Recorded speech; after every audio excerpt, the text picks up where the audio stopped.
Welcome to the culture clash.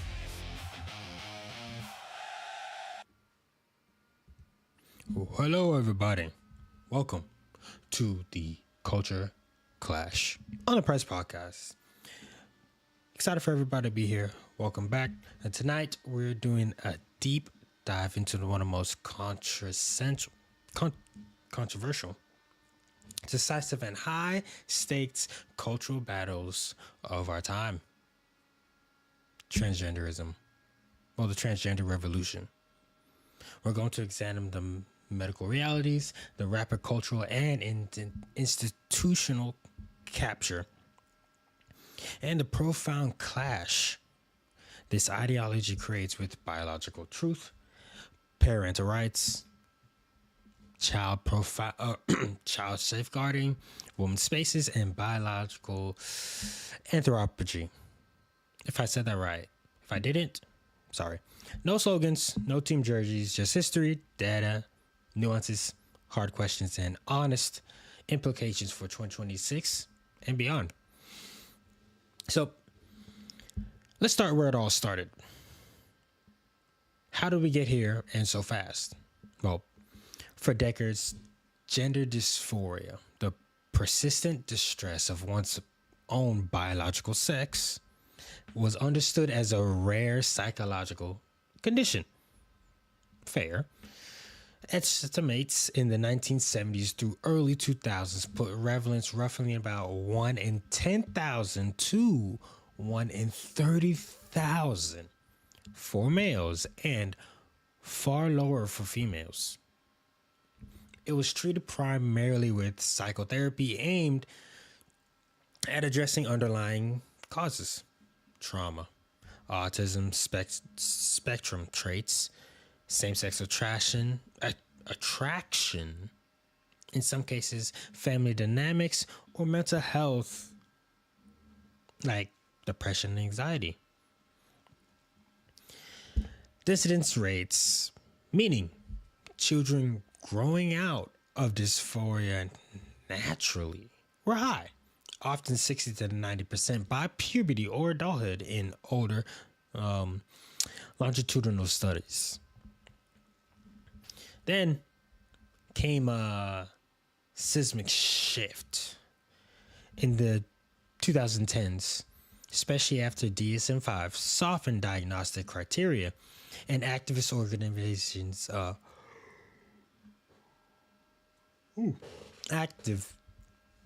activist organizations push gender affirming care, complete BS, my opinion. Referrals to gender clinics exploded. In the UK's Tavistock GIDS referrals rose over 4,000% in a decade, with a dynamic shift from mostly boys to mostly adolescent girls. Similar patterns hit the United States, Canada, and parts of Europe. What changed? What changed is the big question. Here it is. Social media as the number one. Obviously, you guys know it all. You guys should know this by now. Peer influence, rapid onset gender dysphoria, documented by clinicians like Lisa Littman, and an affirmation only model that replaced watchful waiting. Suddenly, questioning one's gender became not just accepted but celebrated as a path to authenticity, whatever that means for them.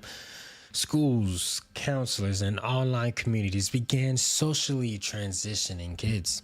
New names, pronouns, clothing, often without parental knowledge. I'm glad for my parents. They're 100% Jamaican. They will 100% tell you straight up, yeah, no, not my house. But that's just how it is. Now, but this brings us to the medical side. The part activists insist is settled science and life-saving The standard pathway under the Dutch protocol and WPATH guidelines. Puberty blockers around Tanner stage 2, cross-sex hormones later, and surgeries for some. Blockers. Hold on. This mic too close. There we go. I think that's better. Blockers were sold as fully reversible. A pause button, you could say. Giving them time to think. Complete BS. My opinion. The reality, backed by growing evidence, is far more troubling. Puberty blockers suppress normal bone density. Occurral, potentially leading to lifelong osteoporosis risks. Who knew? They impair sexual development and fertility. Brain development during puberty has halted at a critical window. Cross-sex hormones bring sterility, increased cardiovascular events, blood clots, and permanent changes. Deeper voices, facial hair for females, breast growth, and infertility for males. Surgeries. Sorry if I don't pronounce this right. Double mastectomies, I believe. I'm sorry if I botched that word. On teen girls. Also, vaginoplasties or philosophies, however you pronounce it. If I am butchering these words, let me know. But anyway, they carry a very high complication rates. Loss of sensation, chronic pain, need for revisions, and profound regret in a subset. Long-term outcome studies are sobering. The original Dutch studies that launched this model had strict criteria and small samples. Follow-up showed mental health improvements were modest at best. Swedish and Danish registries studies tracking adults post-transition found suicide rates remain dramatically elevated compared to the general population. A 2024 systematic review by the Cross Report in the UK, commissioned by the NHS, concluded the evidence base for youth medical transitions is remarkably weak. It led to the closure, and I mean the complete closure, of the Tavistock Clinic and restrictions on blockers for minors. Finland, Sweden,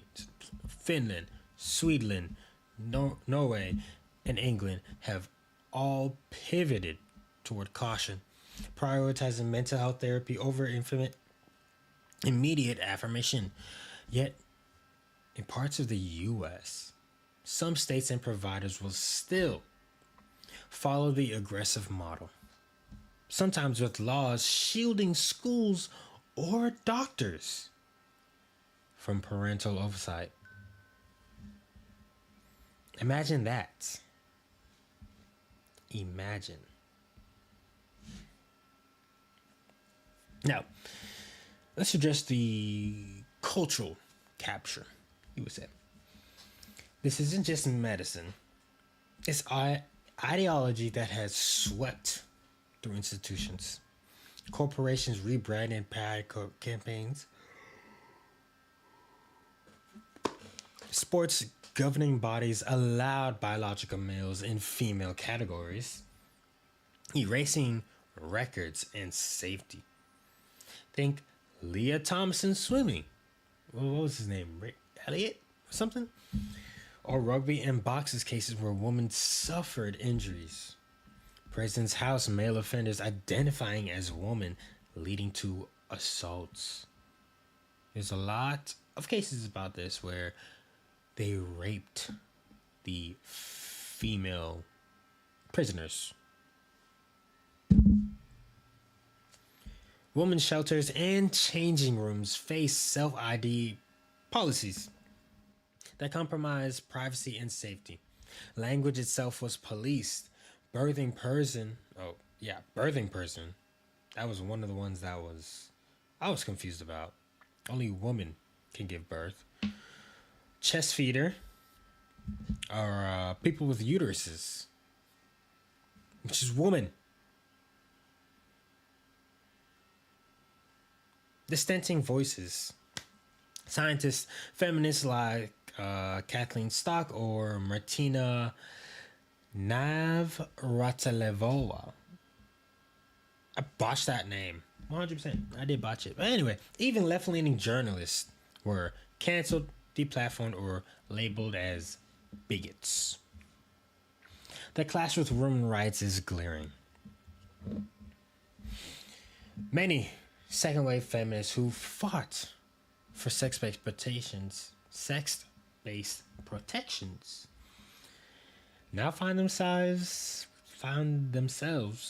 sidelined by the very movement claiming to advance equality. Biological males identifying as women retain physical advantages in strength, speed, and bone structure even after hormones. Advantages documented in military studies and sports science. This isn't kindness. It's the redefinition of sex, erasing hard-won female categories. Men should not be in female sports or anything female only. Simple. If you are born a man, you don't get to go into all these women spaces, female spaces, just because you want to say, oh, I'm a woman. Yeah, complete BS. Sorry, not sorry. Boy, you can't do nothing out of it. Yeah. Anywho, for children, the stakes are highest. We know most gender historic youth have comorbidities. Autism rates 6 to 8 times higher. Trauma histories, anxiety, depression, eating disorders. Social contagion via TikTok and Discord is real. Clusters of friends coming out as trans simultaneously point to it.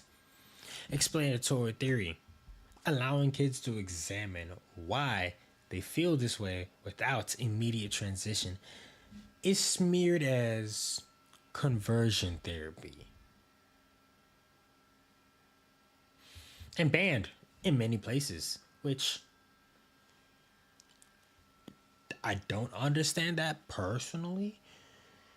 Well, I lied. In some places, yes, I can understand that 100%. Yeah, I understand. Unfortunately, the left are deranged. I'll say that much. They are deranged. Yet, dissidence data suggests the majority would resolve with time, therapy, and addressing the root issues.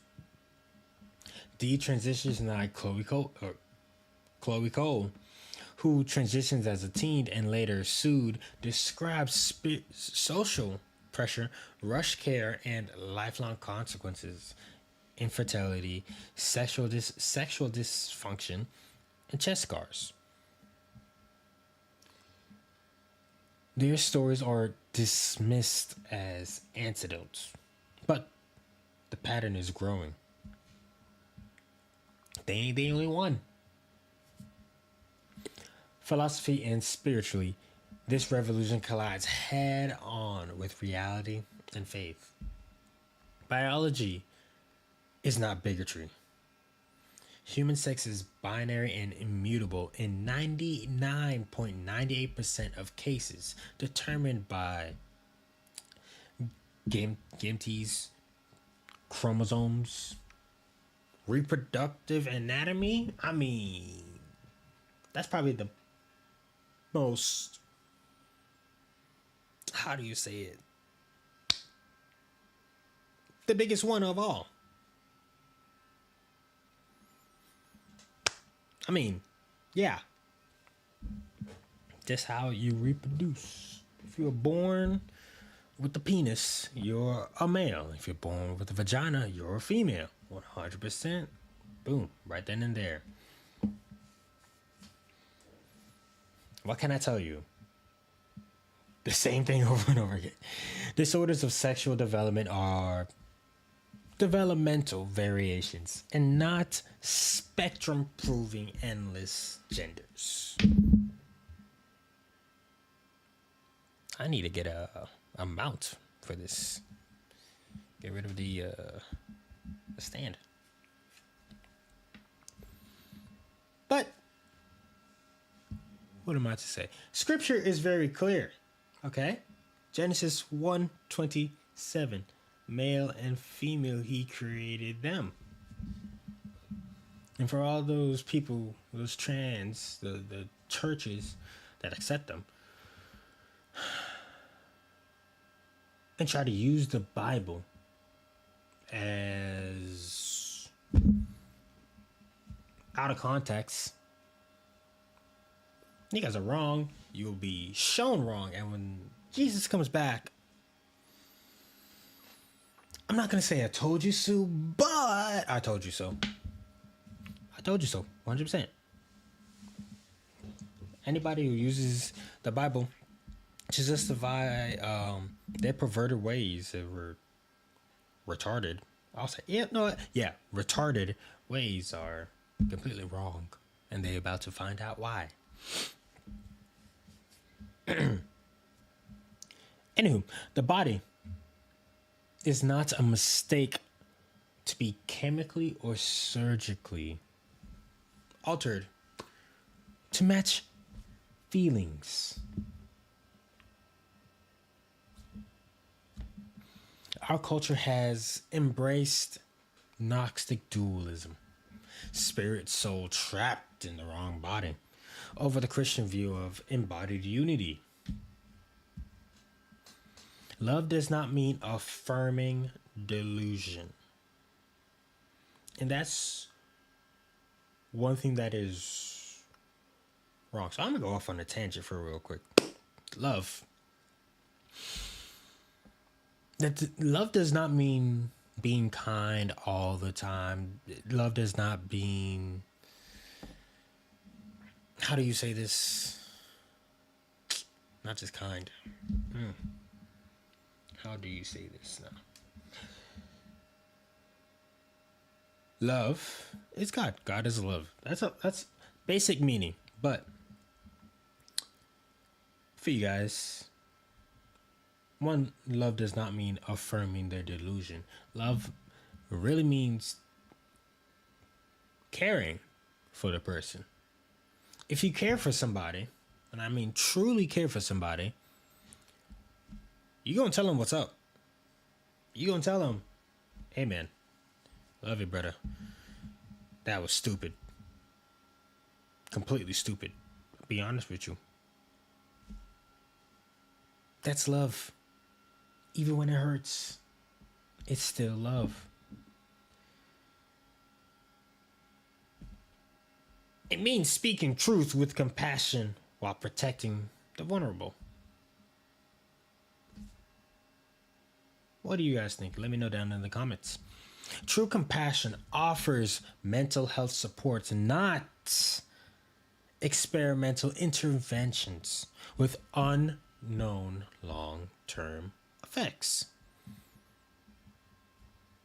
Now, the nuances matter. Adults with long-standing dysphoria deserve anatomy and support, though even there, caution on comorbidities and outcomes is wise. Some individuals report satisfaction post transition. Okay, we acknowledge that. But policy cannot be driven by exceptions or antidotes when population level data and safeguarding demand restraint. And look, I'm gonna let you guys know. Me, personally, transgenderism is a curse, a lie, needs to be destroyed. Stupid ideology that the devil has come up to creep into you guys' head. I mean, am I right or am I right? Just saying. Rapid social transition in schools often entrenches dysphoria rather than relieving it. Dysphoria is dysphoria. It is a negative. You're not thinking the right things. You're not. And gender dysphoria, you're definitely not thinking the right thing. You are acting out of God. Completely. 100%. I'm going to let you guys know. Acting out of God. Okay? Stop it. Let's move. Let's continue, okay? The 88% suicide attempt statistic pushed by advocates is misleading. It conflates ideation with completed rates and ignores the post-transition rates don't plummet as promised. Mental health treatment addressing depression, trauma, and social factors first is not hate. It is medicine. Okay? But, a lot of people don't like that, but it is what it is. Now, what are the broader implications? This is a test case for reality denial in culture. If we can redefine sex, what else follows? Age, species, truth itself. Although, granted, people have been trying to displace truth for a long time. And I mean long time. It fractures families. Parents labeled abusive for questioning transition. It confuses children about immutable traits. It risks a generation with medicalized bodies and unresolved psychological pain. Economically, lawsuits against clinics and pharma are mounting and going through the roof.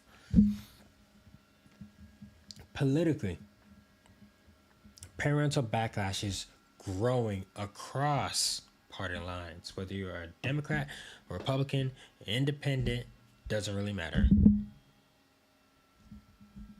Although most Democrats do want to transition your kids, like Gavin Newsom, AOC, I'm pretty sure Zoran, well, maybe not Zoran Mamdani. But anyway, if you're in California, you're kind of screwed. Anywho, back to the point. It doesn't matter which party you're going to across or where you stand politically. Among working class and minority communities, they're tired of the elite in position. So no matter what,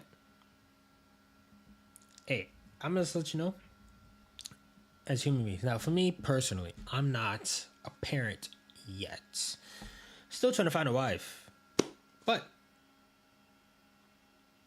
if it was me and I saw my kids going through that, I'll sit down with them, talk them through, and let them know why God loves them and why God made them that way.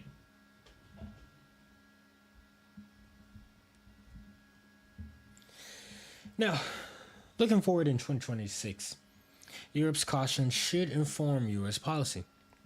Ban medical transition for minors, protect women's sports and spaces, restore parental rights, and exploratory theory.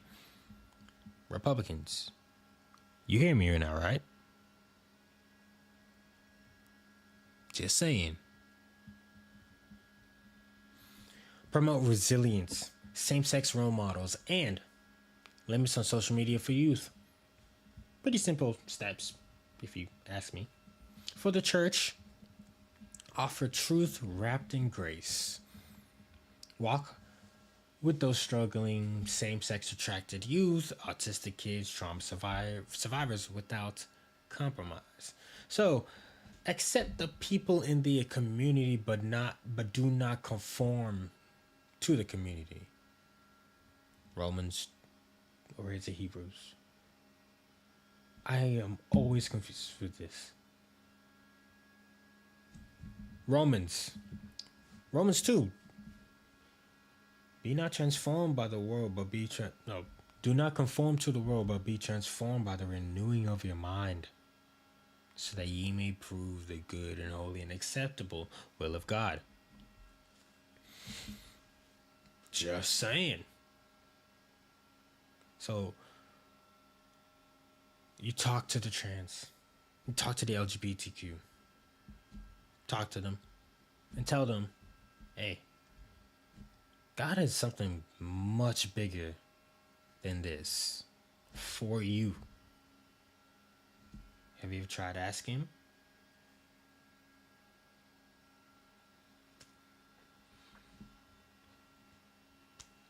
Champion creation order while extending mercy to the distressed. Now, this revolution promised liberation, but delivered medical harm, eroded rights, and spiritual confusion. Biology is not optional. Children are not experiments.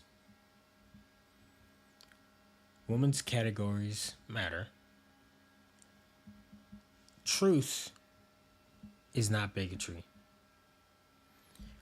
We must reclaim reality, protect the innocent, and point people to the one who truly redeems body and soul. That is the clash for this week.